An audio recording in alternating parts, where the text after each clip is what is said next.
সকাল থেকে অ্যাকশন মোডে বিধাননগর বিধানসভা কেন্দ্রের নবনির্বাচিত বিধায়ক শারদ দত্ত মুখোপাধ্যায়। সোমবার সকালে তিনি বিধাননগরের মাতৃসদন হাসপাতাল পরিদর্শন করতে যান। সেখানে কি ধরনের ব্যবস্থা রয়েছে, কি সমস্যা রয়েছে এই বিষয় নিয়ে সেখানকার আধিকারিকের সঙ্গে কথা বলেন তিনি। এরপরে তিনি চলে যান বিধাননগর মহকুমা হাসপাতালে। সেখানকার চিকিৎসা সংক্রান্ত কি ব্যবস্থা এবং অব্যবস্থা নিয়ে কথা বলেন সুপারের সাথে। এরপর তিনি চলে যান বিধাননগর কর্পোরেশনে।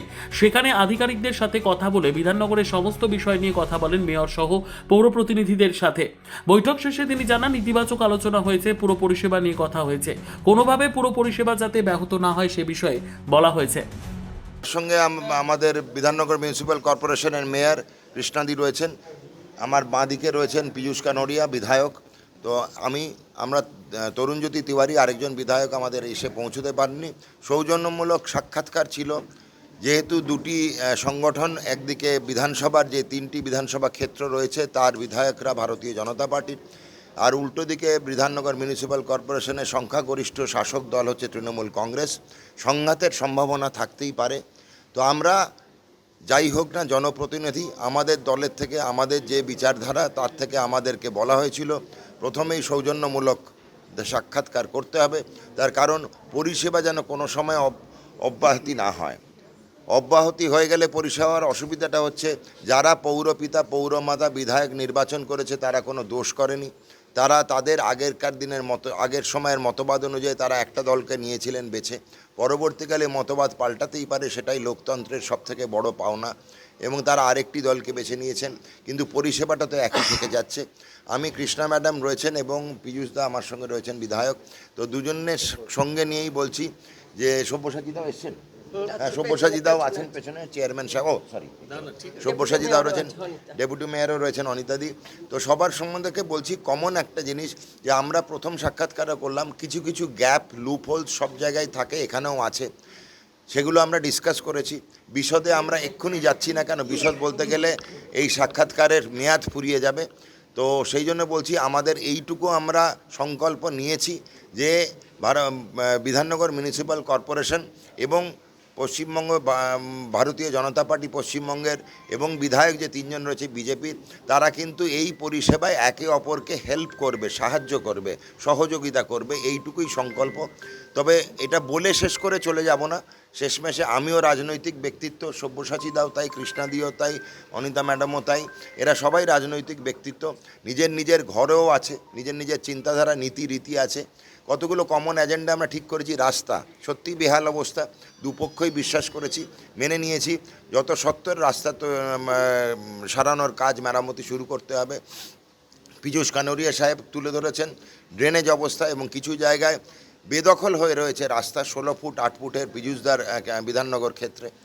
আমাদের বিধাননগর ক্ষেত্রে মেন হচ্ছে আমার রাস্তার বেহাল অবস্থা, সিওয়ারেজ ড্রেনেজ সিস্টেম, পার্কিং স্লটের বৈধতা, কোনো অবৈধতা আছে কি না খতিয়ে দেখা, বিল্ডিং প্ল্যান যেগুলো দেওয়া আছে তাতে ফ্ল্যাট সিস্টেমে বাড়ি উঠছে, যদিও G+3 বলা হচ্ছে, কিন্তু তাতে প্রত্যেকটা তলায় যদি 2টো কি 3টে করে ফ্ল্যাট করে ফেলে তাহলে পরিবারবর্গ কিন্তু সংখ্যায় বেড়ে যাবে।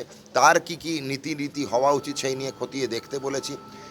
আর বলা হয়েছে বিধাননগর মাতৃসদন, আজকে সবাই সাংবাদিকরা জানেন, সকালে আমি সেখানে গেছিলাম, গিয়ে বেহাল অবস্থা দেখে এসেছি। আমি মেয়র ম্যাডামকে অ্যাপ্রাইজ করেছি কি বাজে অবস্থা রয়েছে। মেয়র ম্যাডাম এটা অতটা অবগত ছিলেন না, পদক্ষেপ নেবেন বলেছেন, কিন্তু আমার বিশ্বাস বিধাননগর মাতৃসদন এত সুন্দর পরিকাঠামো আছে, পরিষেবা দেওয়ার যে উপযুক্ত জায়গায় নেই, সেগুলো খতিয়ে দেখার জন্য ম্যাডামকে বলেছি। এইটুকুই আমাদের সম্মিলিত সাক্ষাৎকার। আমার মনে হয় অনিতা ম্যাডাম, কৃষ্ণাদি রয়েছেন, পীযূষদা রয়েছেন, সব্যসাচীদা রয়েছেন, কেউ অন্য কিছু অ্যাড করতে চাইলে বলতে পারেন। আরোদ্দত বাবু, ডক্টর বাবু একদম এসেছিলেন এবং পীযূষ বাবু এসছেন। বিধায়ক হিসেবে কর্পোরেশনের সঙ্গে একসঙ্গে যেখানে ঠিক দরকার, যেটা ঠিক আছে, যেখানে কিছু চেঞ্জ করতে হবে, এই সব নিয়ে আলোচনা হয়েছে। আজকে তো সবে শুরু, ওনাদের সঙ্গে ডেফিনেটলি বিধায়ক হিসেবে ওনারা আসবেন, কথা বলবেন, এবং মানুষের পরিষেবা আমরা যেভাবে দেওয়া উচিত চেষ্টা করেছি সবটাই। কোথাও যদি আরও বেশি করে, যেমন রাস্তা সত্যি কিছু আছে আমরাও জানি, কারণ আপনারাও জানেন, আপনাদের বলেছি অর্থনৈতিক অবস্থা এবং ড্রেন নতুন করে হচ্ছে, যেখানে কোনো অসুবিধে বা মানুষের বাড়ি বন্ধ করে কোথাও ড্রেন তৈরি হচ্ছে, সেগুলো তো যার যার দপ্তর থাকে তারা দেখে, বা মানুষ যদি কমপ্লেন করে তখন সেটাতে হস্তক্ষেপ করি। স্বাভাবিক কারণে নতুন ওনরা এসছেন, ওনরা যেভাবে কর্পোরেশনকে ওনরাও আমাদের সাজেশন দেবেন, আমাদের সহযোগিতা করবেন, এবং আমাদের কাজ হচ্ছে বা ওনাদের কাজ হচ্ছে মানুষের পরিষেবা দেওয়া। আমরা নিশ্চয়ই সেটা পরিপূর্ণভাবে দেওয়ার চেষ্টা করব, এবং সকাল থেকে রাত্রি পর্যন্ত আমি কর্পোরেশনে আসি, চেষ্টা করি করার জন্য, এবং ওনরা কিছু কিছু আমাদের দেখিয়ে দিয়েছেন, বলেছেন, সেটা নিয়েও আমরা নিশ্চয়ই এগিয়ে যাব।